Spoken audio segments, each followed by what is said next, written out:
Estamos de volta e vamos direto lá para Brasília com o Dr. Anderson Machado falando sobre direito condominial.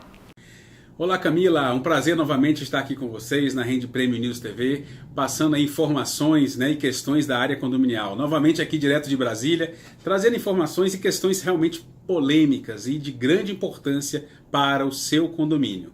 Bem, hoje eu vou falar de duas questões. Vou tratar um pouquinho sobre que envolve a questão da prestação de contas do síndico, que nós sabemos, como já foi falado anteriormente, numa Assembleia Geral Ordinária, na qual nós chamamos de AGO, para simplificar. E quando há prestação de contas ou não, nós falamos de uma questão muito polêmica, que as pessoas querem sempre contratar a chamada auditoria. O que fazer numa auditoria? Quais são as dicas de uma auditoria? Bem, diante dessas questões, eu vou levantar algumas polêmicas importantes que têm que ser previamente analisadas, antes que a Assembleia delibere sobre uma contratação de uma auditoria. Bem, como é que nós podemos trabalhar? Quando nós sabemos que a Assembleia Geral Ordinária, a AGO, ela ocorre pelo menos uma vez ao ano, conforme preceitua o artigo 1348 do Código Civil. Bem, então o síndico, normalmente naquela fase do primeiro trimestre, ou seja, até o final de março, é quando ele realmente tem que apresentar suas contas, chamar essa Assembleia. É claro que normalmente pode acontecer em outros meses, sim, isso vai de acordo com a convenção. Então, cuidado com a sua convenção, leia a sua convenção para ver quando é que vocês têm que chamar a Assembleia. Tem convenções que determinam o mês do ano, julho, então não há uma regra específica, isso é convencionado. É claro que as AGOs normalmente ocorrem após essa mudança da database, porque lá tem a questão das prestações, os valores dos funcionários, que é o contrato hoje que realmente, diante da prestação de terceirização dos serviços no condomínio, é o que realmente é muito pesado. Então, diante disso é que se faz lá uma previsão orçamentária. Bem, passada essa fase, é claro que o síndico, na hora que ele vai prestar conta, ele vai explicar toda a parte de gestão dele financeira, administrativa, e vai ser avaliado pela Assembleia. Lembrando que conselho ele só dá parecer, e nós vamos falar sobre isso. E quem aprova as contas de forma absoluta a Assembleia. A gente fala de forma relativa porque eu digo que sempre que a decisão de uma Assembleia é relativa, é nunca soberana. Mas na prestação de aprovação de contas, sim ou não, é a Assembleia que tem esse poder, tá certo? Bem, numa Assembleia Geral Ordinária, o síndico vai, como foi falado, apresentar todos os seus aspectos. E o presidente do conselho, ou juntamente com o conselho, vai lá à frente dar o parecer sobre o que se encontrou e como está a questão dos balancetes durante aquele período do ano, tá certo? Bem, lembrando que uma AGO pode ocorrer 2 vezes por ano. Então há casos de AGOs que o parecer do conselho vai ser semestral e não anual. Passada essa fase, coloca-se lá o presidente da Assembleia, coloca em votação. E a gente tem que tomar um certo cuidado, porque na hora de votar se aprovam ou não as contas, temos que lembrar que são pelo menos 3 tipos. Ou seja, nós temos o quê?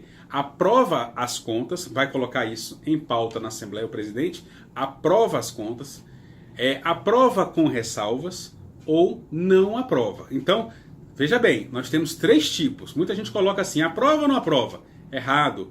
Nós podemos aprovar as contas do síndico e, claro, diante da apresentação do conselho e diante dos pareceres feitos lá no balancete, dizer que aprova com ressalvas. E aí, então são 3 votações, são 3 tipos de votações. E aí tem que se avaliar. Bem, a questão, e por experiência, alguns anos que eu tenho na Assembleia, nós temos que tomar um certo cuidado. Em que sentido? Muitas pessoas criam problemas durante o transcorrer do ano, diante de notificações, multas, ou até questões meramente pessoais contra o síndico. E chegam numa Assembleia e querem votar não aprovando as contas do síndico como uma forma de represália. O que nós temos que entender é que existe uma questão meramente que nós temos que analisar diante dos gastos, que é a parte financeira. Ou seja, temos que concluir e o síndico tem que disponibilizar os balancetes com muito tempo de antecedência para que esses balancetes possam ser avaliados pelos moradores e não no dia da Assembleia. Então você tem lá vários tomos de balancetes e a pessoa na hora não tem condições, a Assembleia, de estar olhando naquele momento para dizer se aprova ou não as contas. E aí quando há uma questão de perseguição, há problema pessoal, há a questão, ele me notificou ou me deu uma advertência por causa do meu cachorrinho, ou por causa do salão de festa, por causa de barulho, então as pessoas criam esse embate. e aí sabe que aquele momento é o momento que vão chegar lá e dizer, ah, agora é minha vez, né? Agora eu vou lá e não vou aprovar as contas do síndico para ele ver o que é bom.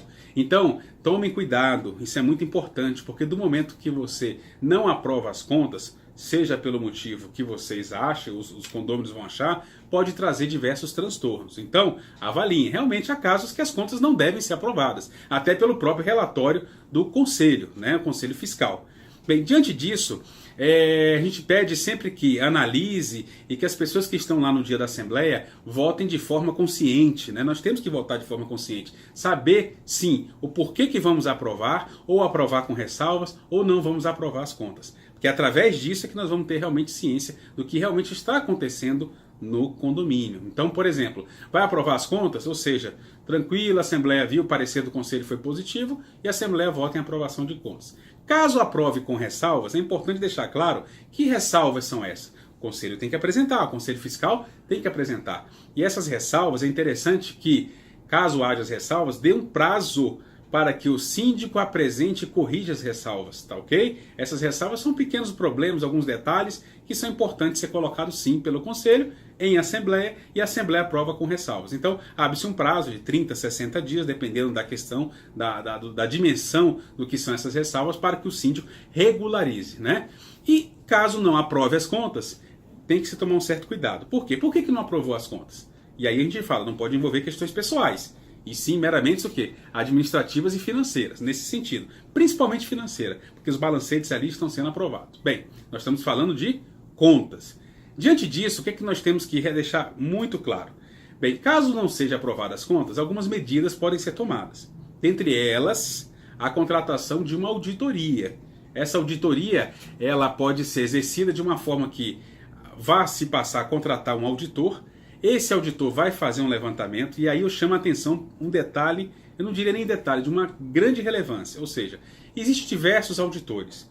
Nós sabemos que auditar a empresa não é a mesma coisa que auditar condomínio. Então, quando você for contratar ou a Assembleia dispor da avaliação de um contrato de auditor, é importante que o auditor ele tenha, sim, já especialidade nessa área de condomínio. Por quê? Porque quando a gente audita balancetes, normalmente trabalhamos com números, né? De uma forma geral, receita e despesa. Isso é que muitos auditores e empresas fazem também. Só que é importante deixar claro que condomínio existe regramentos, ou seja, o auditor de condomínio ele vai avaliar os procedimentos do síndico, ou seja, em relação às decisões que foram tomadas, às contratações, as decisões que foram tomadas, aí eu digo em assembleia, o que rege a convenção, o que rege o regimento, as normas e as leis do condomínio. Então, há as questões procedimentais, para saber, por exemplo, se está na convenção o condomínio, o síndico foi lá e cumpriu. Se está numa determinação de assembleia, se o síndico foi lá e cumpriu. Se as questões envolvem quórum. Então, há uma análise muito específica do auditor de condomínio, que tem que ser realmente bem regrada e apresentada. Então, não contratem qualquer auditor. Exijam sim uma experiência, se aquele auditor tem realmente uma bagagem na área de condomínios. Tá? Isso é muito importante, porque eu já peguei aqui como advogado, eu recebo auditorias para que a gente tome algumas providências extrajudiciais e até judiciais, e percebo que algumas auditorias, vou dizer assim, a gente tem vontade de rasgar, porque realmente elas não são conclusivas, elas são embaralhadas e não trazem a finalidade aquilo que a auditoria realmente tem como papel. Mas lembrando, muita gente pensa em auditoria como forma, vamos pegar o síndico, vamos agora acabar com a vida dele, vamos correr atrás. Não, a auditoria, gente, ela é para fazer um levantamento geral. E não é só quando não aprova contas. A auditoria ela pode ocorrer a qualquer momento. Tem condomínios mesmo que fazem auditoria preventiva. Ou seja, fazem uma auditoria mensal. A contabilidade, no caso a administradora, passa lá os balancetes, passa por uma empresa a auditar e aí sim se entrega para o conselho avaliar. Então isso pode ser feito. Não quer dizer que a auditoria seja simplesmente cair, digamos, né, falando de uma expressão, matando em cima do síndico. Vamos pegar o síndico, aquele que realmente é responsável por isso. Então, essa auditoria é contratada e aí se levanta tudo. Né? Ou seja, por exemplo, o meu contrato jurídico com os condomínios, ele também entra numa auditoria. Ele é auditado para saber como é que está sendo feito o meu trabalho, se está sendo cumprido as normas, o que realmente traz o contrato de uma forma geral. Então, feita a auditoria, Aí sim, avalia o síndico com aquela comissão, se criou uma comissão, ou com os conselheiros, para avaliar o porquê, no caso aí, as contas não foram aprovadas. Quais são as irregularidades? Então eu digo para vocês, eu já peguei auditorias com diversos problemas. Olha, a auditoria realmente, quando ela vai a fundo, de uma forma bem específica, ela consegue, se for o caso do condomínio, pegar alguns problemas, que a gente no dia a dia não tem essa capacidade. E nem conselho tem, porque mal consegue avaliar um balancete. Então, dependendo do condomínio, é muito importante. E não é muito caro. Eu não sei cada mercado, cada cidade com as suas características, mas eu digo que a auditoria preventiva ela é muito boa, porque antes a gente diz aquele famoso jargão, antes prevenir do que remediar. Tudo é mais barato na prevenção. E auditar também. Então, auditoria preventiva eu recomendo muito hoje que os condomínios adotem essa auditoria. Bem, e aí, claro, que depois do que a auditoria no relatório, no parecer apresentar, nós aí, advogados, vai ser passado para a comissão, vamos tomar as providências, né? Vamos notificar as empresas, notificar o síndico, notificar aquelas pessoas que, diante de uma auditoria, possam se manifestar e apresentar suas defesas, apresentar suas justificativas. E a partir desse momento nós vamos avaliar. Então, há casos e casos, a auditoria em relação a empresas terceirizadas, questão dos recolhimentos, questão de prestação de serviço, bem como com a própria administradora, que ela não deve ser nunca... porque como ela tem a parte contábil, nunca deve ser administradora auditar, porque o contrato dela também será auditado, tá bom? E aí a gente possa depois, claramente, apresentar isso para a Assembleia. E voltando lá atrás, como eu fui falado anteriormente, o que eu digo para vocês importante? Caso as contas do síndico não tenham sido aprovadas, e aí com base nessa auditoria, podemos ingressar com uma ação judicial para que caso o síndico não chame uma assembleia para regularizar, para que veja as responsabilidades do síndico, que aí a gente fala de responsabilidade civil, e alguns casos até criminais, no caso de apropriação indébita, né? E a parte de indenização, seja ela do dano material, para a gente poder realmente averiguar e também ver a questão das responsabilidades das empresas em relação à prestação de serviço. E aí, claro, as ações judiciais cabíveis em cada caso, tá certo? Mas lembre, voltando, a gente fala de prestação de contas e pensem 2, 3 vezes antes de não querer aprovar a conta do síndico. Realmente, se não tiver como aprovar, votem e não aprovam. Agora, não fique só por isso. Também, caso a Assembleia tenha deliberado em não aprovar as contas, é importante que se tome providências. E simplesmente, não aprova, e aí eu vejo muito dos condomínios, e aí, o que fez? Não aprovou as contas, por quê? E às vezes há questões muito graves. Agora, tem que se avaliar. Porque também fazer uma auditoria, sendo o síndico a função dele e ele com todos os documentos na mão, eu vejo uma dificuldade enorme de empresas que vão auditar lá o síndico e ele continua, e aí é difícil dele passar documentos, passar contratos, porque ele acha que aquela auditoria realmente está sendo uma perseguição. E aí cria-se um caos no condomínio. Então, temos que ter esse cuidado, temos que avaliar, porque depois um processo judicial que envolva auditoria é muito caro, o juiz pode pedir uma perícia, o juiz pode até mesmo pedir uma segunda auditoria, que seja ela judicial, então tudo isso é custo, não é barato para se contratar e se fazer. Por isso a responsabilidade de vocês, condôminos, para realmente terem certeza na hora de votar. Por isso avalie antes, procure os balancetes, procurem participar do condomínio de forma prévia para que realmente não chegue numa assembleia e não saibam o que votar, tá bom? Bem, é com você, Camila, novamente. Satisfação. Semana que vem estamos de volta aí com mais novidades. Um grande abraço para vocês.